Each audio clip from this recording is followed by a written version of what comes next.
Olá, muito boa tarde para você. Seja muito bem-vindo ao nosso Jornal Anhanguera desta terça-feira. Começamos com emoção, né? Faltou energia aqui, tivemos um probleminha, mas agora vamos seguir com o nosso Jornal Anhanguera.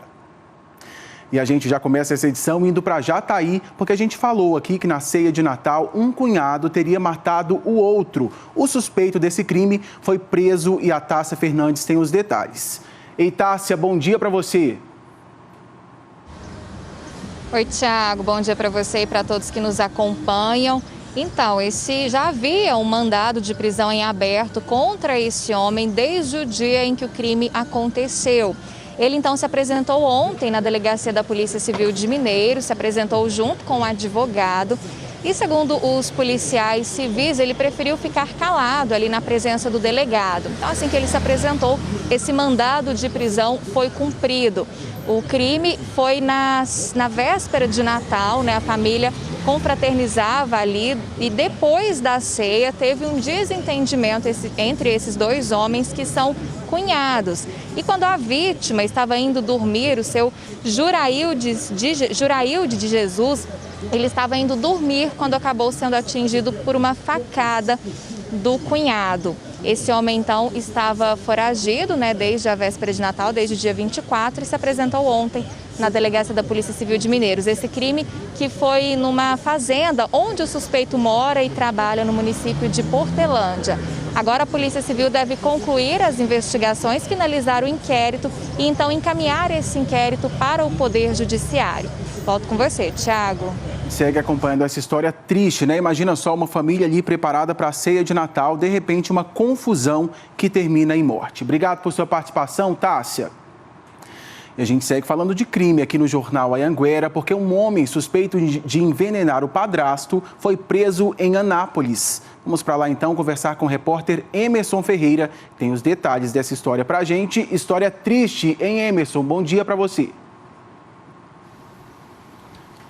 Bom, não é isso então, daqui a pouquinho o Emerson Ferreira entra com todos os detalhes para a gente, direto de Anápolis. Enquanto isso, a gente vai para Itumbiara, porque aquele jovem que foi empurrado de uma piscina, caiu de uma altura de 6 metros, deve passar por uma cirurgia ainda hoje. É isso, né? Bom dia para você.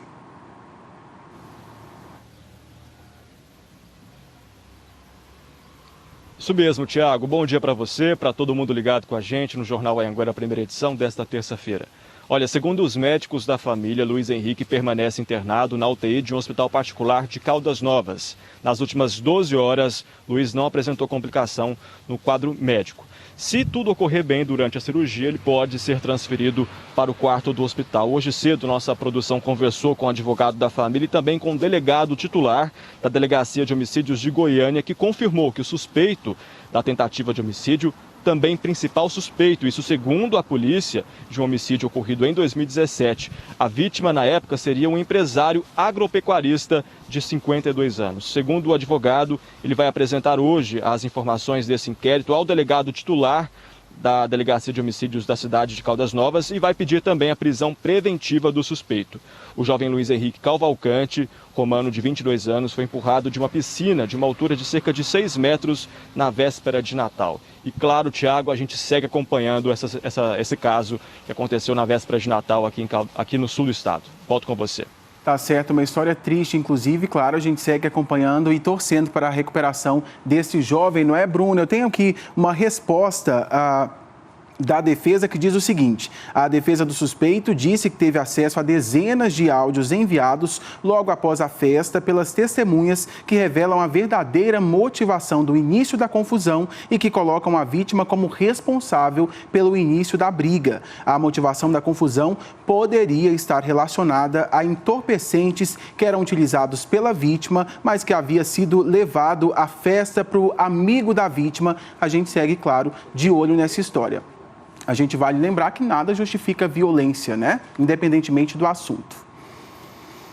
E o ano deve fechar com combustível mais caro. Meu Deus do céu, a gente comentou aqui que só esse ano, 40 preços diferentes. A Petrobras anunciou o aumento no preço do diesel e da gasolina. Assunto para Rúbia Oliveira, ao vivo de Rio Verde.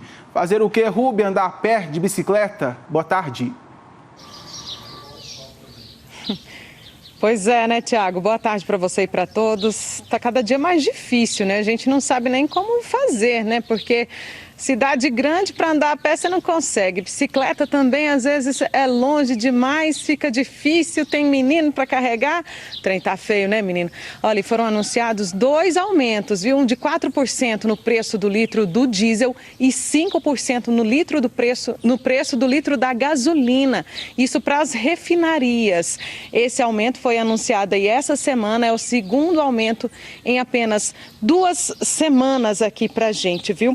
E a explicação é a alta no preço do petróleo e também a desvalorização do real frente ao dólar. Só que esse repasse, esse reajuste pode chegar até o bolso dos consumidores dependendo aí de uma série de questões, como margem de distribuição e revenda, impostos e adição obrigatória de etanol, anidro e o biodiesel também. Mas a gente sabe que é claro que isso vai chegar assim no nosso bolso, né? Porque quando tem aumento lá na refinaria, é claro que vai acabar chegando uma parcelinha aí no nosso bolso. Quando tem queda no preço, é difícil ter a queda também no preço para a gente, né? Mas quando é aumento, chega assim, viu? Aqui em Rio Verde, olha, no sudoeste do estado, o preço da gasolina comum é encontrado até R$ 4,83. Esse é o preço máximo que a gente encontrou aqui na cidade. O diesel S10 pode ser encontrado por R$ 3,95 o litro. Agora a gente vai para a nossa vizinha Jataí, também aqui no sudoeste do estado. Lá em Jataí está mais difícil ainda encher o tanque, viu, gente? Segundo o levantamento feito aí pela Agência Nacional do Petróleo, o jataiense paga em um dos litros de gasolina mais caros de Goiás. Em alguns postos lá de Jataí é possível encontrar o litro da gasolina por mais de R$ 5,00. O menor preço encontrado nas bombas é de R$ 4,79. Já o etanol varia de R$ 3,73 a R$ 3,24. E o preço mais caro do diesel é de R$ 4,26 e o menor preço de R$ 3,56. Agora, Tiago, você já pensou, a gente abastece muito aí com etanol, mas também às vezes com gasolina, né? Já pensou pagar mais de R$ 5,00, R$ 5,11 que eu vi aí nas imagens, no preço de 1 litro apenas de gasolina? É difícil, né? Encher o tanque está cada dia mais complicado mesmo. Eu quero ver o salário mínimo subir desse jeito, como sobe o combustível, não é? Rúbia, obrigado por sua participação. Daqui a pouquinho você volta falando ao vivo de Rio Verde. Valeu! Agora sim, a gente te conta que o homem suspeito de matar o padrasto envenenado foi preso em Anápolis. Ele estava foragido da justiça e o Emerson Ferreira já está prontinho com todos os detalhes para a gente. Você já tem a motivação, ô Emerson? Boa tarde. Oi, Tiago, boa tarde para você, boa tarde para todos. A motivação era a seguinte, ele queria ficar com o seguro de vida do padrasto, que era de R$500 mil, viu? Esse acusado foi preso aqui em Anápolis, ele estava foragido da justiça desde 2018, quando foi condenado. Como é que essa prisão aconteceu? Foi a polícia militar que prendeu esse acusado. Militares estavam fazendo um patrulhamento de rotina por bairros aqui de Anápolis, de repente avistaram um veículo em atitude suspeita, os militares então pararam esse carro e quando foram fazer essa abordagem, descobriram que quem estava no veículo era Edmilson Neves de Souza, de 37 anos. Após consultar no sistema o nome dele, viram aí que havia mandado de prisão, em aberto por homicídio e também por estelionato expedido pela comarca de Porangatu. Segundo a denúncia do Ministério Público, Edmilson matou aí o padrasto envenenado com a intenção de ficar com o seguro de vida no valor de R$500 mil.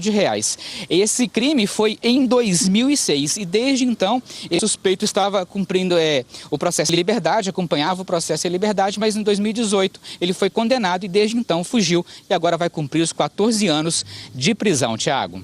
Obrigado por sua participação, Emerson. Bom trabalho para você.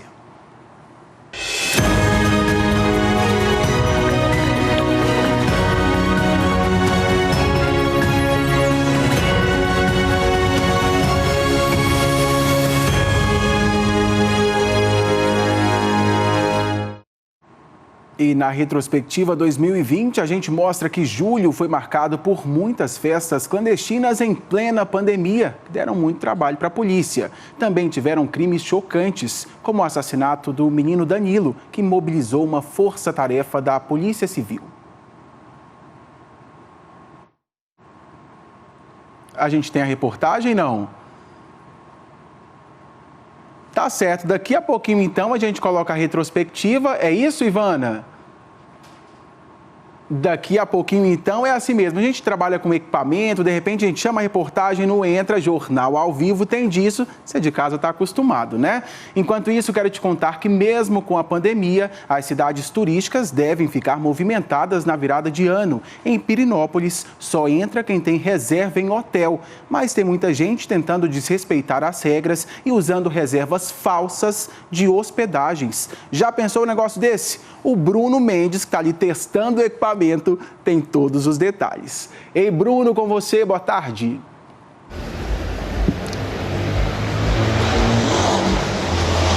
Olá, Tiago, boa tarde para você, para todo mundo que nos acompanha. São duas situações diferentes. Vamos começar, então, justamente com essa proibição da entrada de turistas com reservas para outros estabelecimentos que não estabelecimentos de hospedagem. A gente explica direitinho como funcionava antes.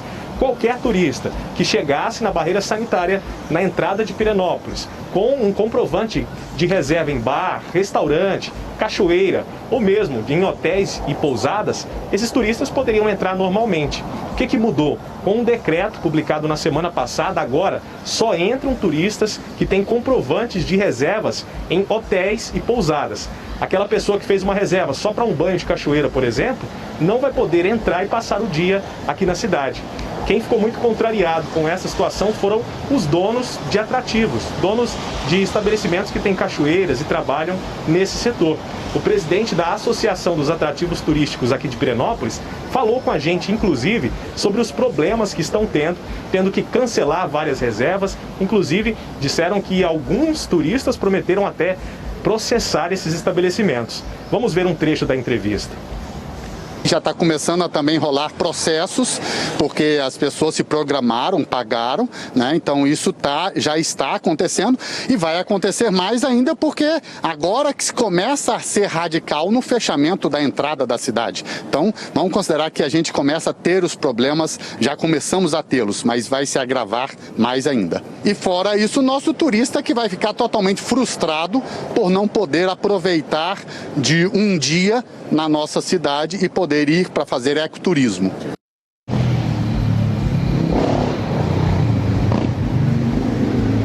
Pois é, Tiago, sobre esse assunto a gente conversa ao vivo com a secretária de Saúde aqui de Pirenópolis, Luciana Rodrigues, sobre a reclamação desses donos de atrativos, de que foram avisados de última hora, de que muitas pessoas fizeram reservas antecipadas lá no início de dezembro. Como é que fica a situação deles? Qual resposta a prefeitura dá para essas pessoas? Boa tarde. Boa tarde. Bom, infelizmente essa reunião, né, houve uma reunião com o Ministério Público, Polícia Militar, bombeiros, e ficou definida que a melhor forma de diminuir o fluxo de pessoas, né, nesse feriado de coisa seria através da hospedagem.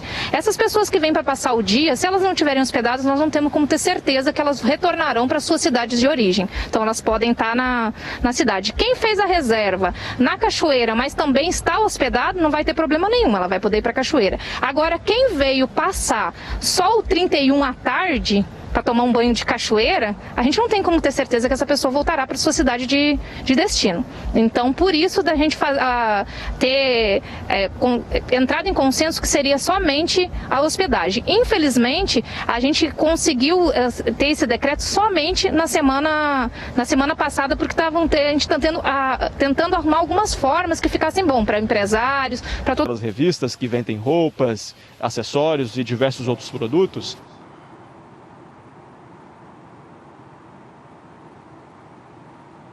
Aí a gente teve um probleminha com o equipamento do Bruno Mendes, falando ao vivo de Pirenópolis, sobre essa questão aí, só entrar na cidade se tiver então feito a reserva em hospedagem, hotel, pousada. Daqui a pouquinho a gente tenta então restabelecer o contato para a gente seguir com o nosso jornal. Enquanto isso, eu quero te contar que terminam hoje os pagamentos do auxílio emergencial. A Caixa vai pagar a última parcela para os nascidos em dezembro. A Tássia Fernandes vai explicar tudinho pra gente. Não é isso, Tássia? Com você, boa tarde. Boa tarde novamente, Tiago, para você e para todo mundo que nos assiste. Só hoje, mais de 3 milhões de brasileiros devem receber essa parcela do auxílio emergencial. E é justamente por conta disso que a porta da Caixa Econômica Federal aqui em Jataí está lotada. Dá só uma olhada, o cinegrafista Helder Rodrigues vai mostrar para a gente que está cheio de trabalhador ali aguardando para entrar na agência e está assim desde o início da manhã. Lembrando que esse pagamento de hoje é só para os trabalhadores que não recebem o Bolsa Família. Os beneficiários do Bolsa já receberam essa última parcela no dia 23 de dezembro. Ao todo, o auxílio emergencial já beneficiou mais de 68 milhões de brasileiros. Foi lançado lá no mês de abril, para ajudar os trabalhadores autônomos e também as pessoas que ficaram desempregadas durante a pandemia. Existe aí uma discussão no Congresso, tem parlamentares, deputados e senadores que defendem que o auxílio emergencial seja mantido, pelo menos nos primeiros meses de 2021. Mas, por enquanto, não tem nada certo em relação a isso. Então, a princípio, esse calendário de pagamento termina hoje com essa parcela paga, então, aos trabalhadores nascidos no mês de dezembro. Hoje, então, finaliza aí esse calendário do auxílio emergencial que ajudou tanta gente durante essa época de pandemia, Tiago? Volto com você. Auxílio importante, claro, a gente segue acompanhando essa discussão no Congresso, Tássia? Obrigado por sua participação. Antes da Tássia, a gente estava conversando com o Bruno, deu um probleminha no sinal, mas já foi tudo resolvido. Vamos voltar para Pirenópolis, então, para conversar com o Bruno Mendes. Com você outra vez, Bruno.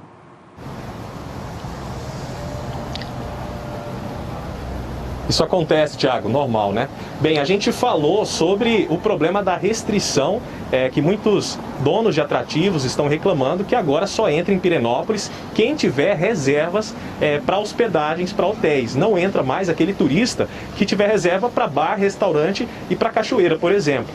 Só que existe uma outra situação desencadeada até por conta disso. É que algumas pessoas, alguns turistas, estão fazendo manobras. As denúncias e as suspeitas levantadas é que muitos estão entrando em aplicativos, sites de reservas, fazem reservas nos hotéis, mas depois de alguns minutos cancelam, apenas para nesse intervalo conseguirem o comprovante de reserva e assim burlar a fiscalização. A gente continua conversando com a secretária de Saúde para saber, secretária, quais medidas estão sendo adotadas para evitar que esse turista malandro consiga entrar aqui na cidade. Bom, nós vamos exigir nessa entrada da cidade o voucher impresso da reserva. Que a pessoa imprima o voucher ou então ele desse voucher tira um print, alguma coisa que ele possa estar apresentando para os fiscais. Os fiscais não vão simplesmente aceitar que ele mostre no celular que ele fez uma reserva. E esses aplicativos só emitem essas impressões depois que a reserva tiver sido concluída.